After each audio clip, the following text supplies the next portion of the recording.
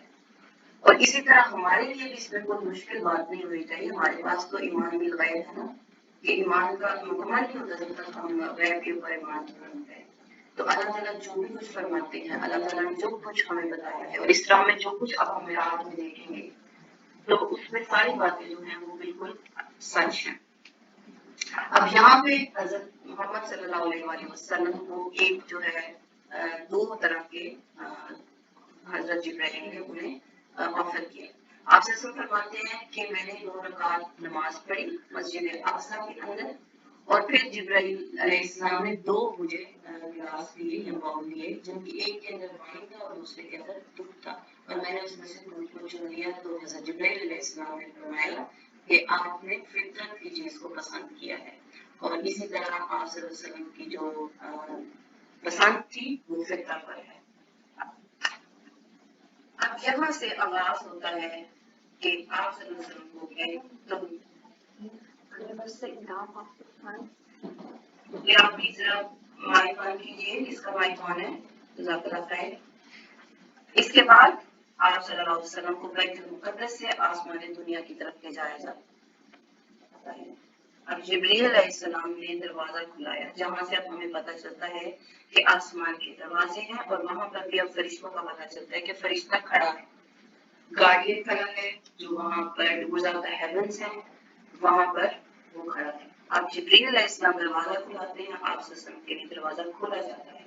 آپ صلی اللہ علیہ وسلم نے وہاں انسانوں کے بعد سب سے پہلے آسمان پہ حضرت جبرائیل علیہ السلام کو دیکھا، حضرت آدم علیہ السلام کو دیکھا۔ اب یہاں پر جو روایت میں آتا ہے کہ آپ صلی اللہ علیہ وسلم جو گارڈین ہے وہاں پہ دروازوں پہ کھڑا ہے، وہ کہتا ہے کہ جبرائیل علیہ السلام کون ہے؟ وہ کہتے ہیں کہ میں جبرائیل ہوں۔ انہوں نے کہا آپ کے ساتھ کون ہے؟ انہوں نے کہا میرے ساتھ محمد صلی اللہ علیہ وسلم۔ انہوں نے کہا کیا ان کو بلایا گیا ہے؟ وہ حضرت جبرائیل کہتے ہیں کہ بالکل بلایا گیا ہے۔ تو پھر ان کے لیے دروازے کو کھولا جاتا ہے، ان کو ویلکم کیا جاتا ہے، انہیں سلام کیا جاتا ہے۔ یہ فرشتوں کے مینرز بھی ہم دیکھ سکتے ہیں، بحیثیت انسان فرشتے کیسی مخلوق ہیں ان کے بھی مینرز ہم دیکھ سکتے ہیں، ان کے ایٹیکیٹس دیکھ سکتے ہیں، اور ان کے اللہ کے اطاعت دیکھ سکتے ہیں۔ اب جب پہلے آسمان پر اللہ کے نبی صلی اللہ علیہ وسلم تشریف لاتے ہیں تو وہاں جو انہوں نے حضرت آدم علیہ السلام کو دیکھا، ان کو سلام کرتے ہیں، انہوں نے آپ صلی اللہ علیہ وسلم کو مرحبا کہا، سلام کا جواب دیا، اور آپ صلی اللہ علیہ وسلم کی نبوت کا اقرار کیا۔ اللہ تعالیٰ نے آپ صلی اللہ علیہ وسلم کو ان کے دائیں جانب جو نیک روحیں تھی وہ دکھائی، اور ان کے بائیں جانب جو بدبختوں کی روحیں تھی وہ دکھائی۔ اس کے بعد آپ صلی اللہ علیہ وسلم دوسرے آسمان پر لے جایا جاتا ہے، وہاں پر بھی وہی دروازہ کھلوایا جاتا ہے، وہی جو ہے وہ کمیونیکیشن اسی طرح ہوتی ہے۔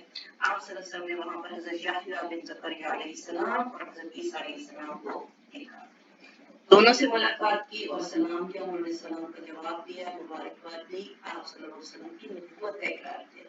تیسرے آسمان پر جب لے جایا جاتا ہے تو آپ صلی اللہ علیہ وسلم نے وہاں حضرت یوسف علیہ السلام سے ان کو سلام کیا، انہوں نے جواب دیا، آپ کو مبارکباد دی، اور آپ صلی اللہ علیہ وسلم کی نبوت کا اقرار کیا۔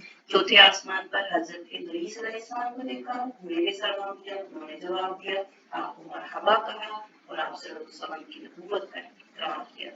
پھر پانچویں آسمان پر لے جایا گیا، وہاں آپ صلی اللہ علیہ وسلم نے حضرت ہارون علیہ السلام کو دیکھا، ان کو بھی آپ صلی اللہ علیہ وسلم نے سلام کیا، انہوں نے جواب دیا، مبارکباد دی اور اقرار نبوت کیا۔ چھٹے آسمان پر آپ صلی اللہ علیہ وسلم کی ملاقات حضرت موسیٰ بن عمران رضی اللہ حضرت موسیٰ بن عمران سے ہوئی، آپ صلی اللہ علیہ وسلم نے سلام کیا، انہوں نے مرحبا کہا اور اقرار نبوت کیا۔ البتہ جب آپ صلی اللہ علیہ وسلم وہاں سے گزر کر آگے بڑھنے لگے تو وہ رونے لگے، مجھ سے کہا گیا کہ آپ کیوں رو رہے ہیں؟ انہوں نے کہا میں اس لیے رو رہا ہوں کہ ایک نوجوان جو میرے بعد مبعوث کیا گیا، اس کی امت کو لوگ میری امت کے لوگوں سے زیادہ تعداد میں جنت کے اندر داخل ہوں گے۔ اب اس کے بعد آپ صلی اللہ علیہ وسلم کو ساتویں آسمان پر لے جایا گیا، وہاں آپ صلی اللہ علیہ وسلم کی ملاقات حضرت ابراہیم سے ہوتی ہے۔ آپ صلی اللہ علیہ وسلم انہیں سلام کرتے ہیں، وہ جواب دیتے ہیں، وہ بھی مبارک دیتے ہیں اور آپ صلی اللہ علیہ وسلم کی نبوت کا اقرار کرتے ہیں۔ اب یہاں پر جو ہمارے لیے پیغام دیا حضرت ابراہیم علیہ السلام نے وہ کیا ہے؟ اللہ کے نبی صلی اللہ علیہ وسلم فرماتے ہیں کہ میں وہاں حضرت ابراہیم علیہ السلام سے ملا۔ I met Ibrahim on the night of ascension, al-Isra, and he said to me, O Muhammad, convey my greetings to your ummah and tell them that Jannah has a vast plain of pure soil and sweet water. It is a plain level land. The plants grow whereby uttering Subhanallah, Walhamdulillah, wa la ilaha illallah, wallahu akbar. تو جو یہ الفاظ کہیں گے ہماری اللہ تعالیٰ نے جو وہاں جگہ رکھی ہے وہاں پر وہ گرین ہوتی جائے گی۔ اور کیونکہ ہمیں حضرت ابراہیم نے پیغام بھجوایا ہے کہ میری طرف سے ان کو گرین کرے گا، تو ہم بھی ان کے جواب کو جواب دیتے ہیں اللہم صلی وسلم علی ابراہیم۔ اب یہاں سے اللہ کے نبی صلی اللہ علیہ وسلم نے حضرت جبرائیل علیہ السلام کو ان کی صحیح شکل میں دیکھا، ٹرو فارم میں۔ جب پروفیٹ محمد صلی اللہ علیہ وسلم نے جبرائیل علیہ السلام کو دیکھا تو وہ پورے ہورائزن پہ جتنے بڑے تھے، جتنا بڑا ہمارا ہورائزن ہے اتنے بڑے حضرت جبرائیل علیہ السلام تھے، اینڈ ہی ہیڈ 600 ونگس، اور ان کے ونگس میں تھے corals pearls were dripping from the feathers of Jibrail علیہ السلام۔ سبحان اللہ۔ اب یہاں سے سدرۃ المنتہا کی طرف آپ صلی اللہ علیہ وسلم جاتے ہیں۔ اب سدرۃ المنتہا جو ہے اس کا جو لفظ سدرہ ہے عربک میں اس کو کیا کہتے ہیں؟ لوٹ ٹری، اور منتہا جو ہے وہ کیا ہے؟ دور کی جگہ، farthest place، جہاں پر اینڈنگ کو بھی کہتے ہیں، اینڈ آف دی کریشن۔ اور اس کے جو لیوز ہیں، اس کے جو پتے ہیں وہ ایلیمنٹ کی طرح ہیں، اور اس کے جو فروٹس ہیں وہ جیسے بڑے بڑے ہمارے ہم دیکھتے ہیں نا مٹی کے جو کلے کے پاٹس ہوتے ہیں، مٹکے وغیرہ، تو یہ اسی طرح کے فروٹس لگے ہوئے ہیں۔ And it is decorated with golden butterflies. Colors of tree cannot be described and yet unchanging. Subhanallah. And Allah says, لَقَدْ رَأَى مِنْ آيَةِ رَبِّهِ الْكُبْرَى. اور 4 rivers originated at its roots. تو 4 rivers جو ہیں وہ سدرۃ المنتہا کے روٹس میں سے نکلتے ہیں۔ 2 are in this world, subhanallah, rivers Nile and Euphrates, and 2 in paradise. اور اس کے جو روٹس ہیں and the trunk starts in the 6th heaven and branches finishes in the 7th heaven.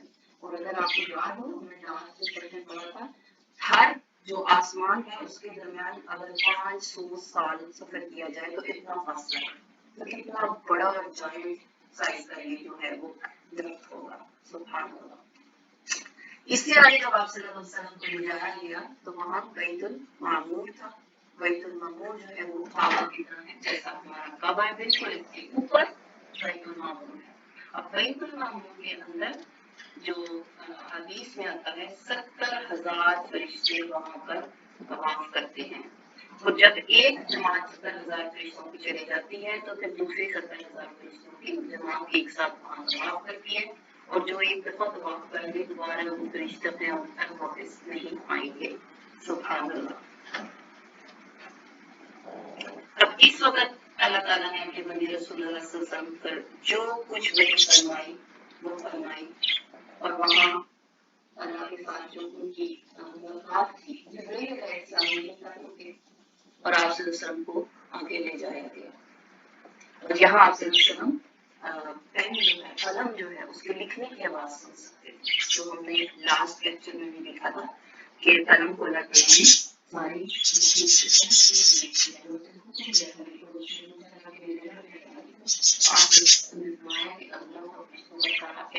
لکھ دو۔